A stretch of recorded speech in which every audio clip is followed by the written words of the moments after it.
रक्षा मंत्री के बयान से इतना तो साफ हो चुका है कि चीनियों को जुबानी सीख समझ में नहीं आने वाली है। ऐसा होता तो कई दौर की बातचीत के बाद चीनियों की अकल ठिकाने आ चुकी होती, लेकिन ऐसा नहीं हुआ।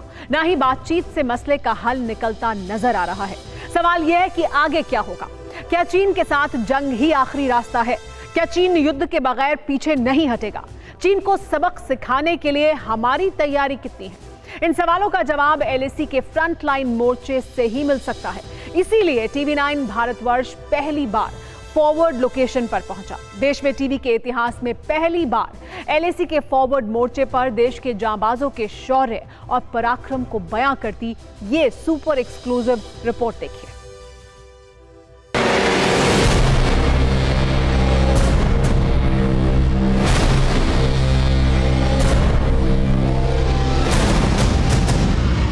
हजारों फीट की ऊंचाई पर देश के जांबाजों का शौर्य। एलएसी का ये ऐसा वॉर जोन है जहां से चंद किलोमीटर के फासले पर चीनियों की साजिशों का सिरा खुलता है, जहां खुफिया बंकरों में चीन की सेना साजिश का मास्टर प्लान तैयार करती है, जहां जिनपिंग की फौज बारूदी ड्रिल के दम पर गीदड़ भभकी देती है। आज उसी बैटल ग्राउंड से 100 मीटर की दूरी पर टीवी9 भारतवर्ष के जांबाज रिपोर्टर सुमित चौधरी और कैमरा पर्सन वीरेंद्र मौर्य मौजूद रहे, ताकि आप सरहदों के निगहबानों के जोश और हौसले को साक्षात देख सकें।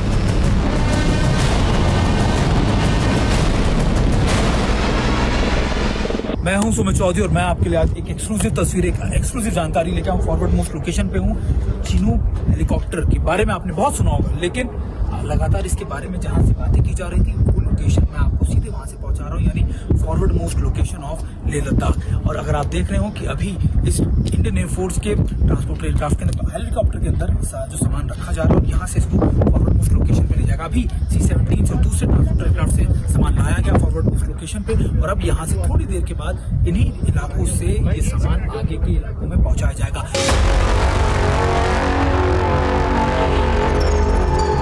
देश के जांबाजों का काफिला देख रहे हैं। पिछले कई हफ्तों से देश के ललाट लद्दाख की माटी इसी तरह हमारे जवानों के कदम ताल का सजदा कर रही है। हम एक ऐसे कॉन्वॉय को फॉलो कर रहे हैं जो लगातार इन्हीं एक्सेस से आगे फॉरवर्ड लोकेशंस के ऊपर जो सामान पहुंचा रहा है। और ये ट्रक देख रहे हैं, ये हेवी मोबिलाइजेशन किया जा रहा है हमारे रसद का, हमारे खाने पीने का, हमारे इक्विपमेंट्स का। इसके अलावा आर्मी को जो विंटर क्लोथिंग है उसके लिए भी ये पूरा मोबिलाइजेशन, अगर आप देख रहे हो, लंबा चौड़ा, अगर आप देखें कई किलोमीटर तक का ये एक्सेस है। और ये बहुत इंपॉर्टेंट है। मैं कैमरा पर्सन अगर आपको थोड़ा सा उधर और घुमाकर दिखाएं तो आपको नजर आएगा कितने और ट्रक्स इसी तरीके से खड़े हैं और लगातार ये मोबिलाइजेशन दिन रात इन एरियाज में जारी है।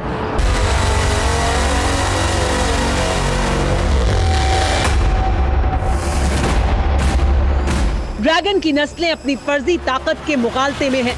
इसीलिए इस दफा जिनपिंग के कायरों का गुरूर खाक में मिलाने का पूरा इंतजाम हो चुका है। ये दरअसल हमारे MiG-29 सुखोई ये एयरक्राफ्ट जो हैं, तेजस हमने देखा, हमने कई ऐसे विमान देखे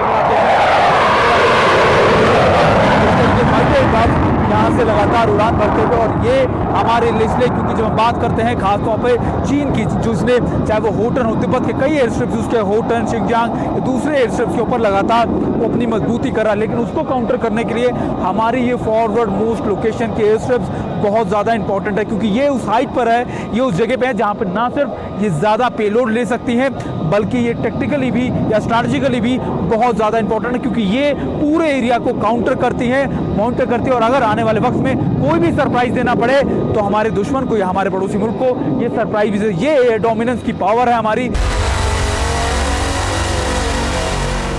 एलएसी पर हमारे 50,000 से ज्यादा जवान तैनात हैं। इनमें से कई जवानों ने पेंगोंग झील के किनारे सभी ऊंची चोटियों पर पोजीशन ली हुई है, जहां से चीन की साजिशों का हर ठिकाना हमारे जांबाजों के टारगेट पर है। बावजूद इसके चीन की चालबाजियां कम नहीं हो रही हैं। इसीलिए फौज के काफिले के साथ ही तोपों और टैंकों को भी लगातार फ्रंटलाइन पोस्ट पर भेजा जा रहा है।